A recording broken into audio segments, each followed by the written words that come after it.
Hey, I'm Nick, and I'd like to show you how to make this little gift of a Paperwhite bulb in a glass jar for growing. It's pretty simple. What you need to do is start out with one of these glasses. And the next step is to take and apply one of these labels to the glass.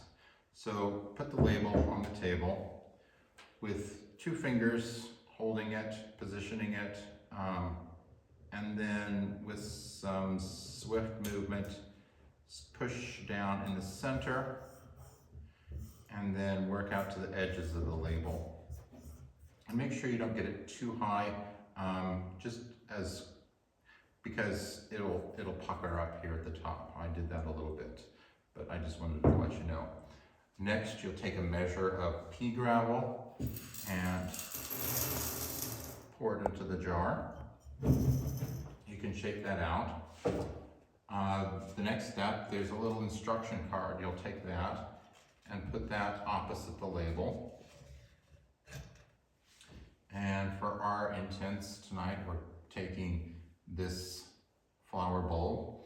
And you'll notice on the real bulbs that we'll have available that there's a pointed end. The pointed end needs to go up. So you place the bulb on the gravel.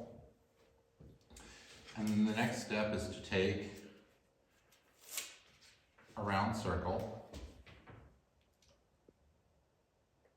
a sticker, and place it on the top of the jar or glass and press the edges down.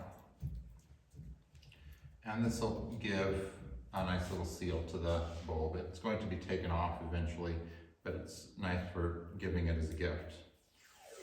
Then you want to take a length about so of this green masking tape and cut it at a nice little angle for a decorative touch. And place it across the top. Let's just add some nice little color and make sure that the bulb is going to stay in place. The next step is to paper bag and be sure that it has a nice little Fork and Hay logo on it. Open it up.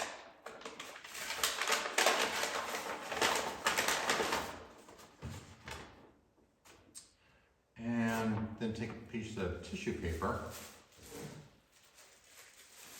Open that tissue paper up. Place the jar in the center of the tissue. Bring the four corners of the tissue paper up to the center. And lift the jar and the tissue paper up. And gently place it in the bag. Then you can adjust the paper to make it look good. And there you have it. A nice little gift to give for Christmas.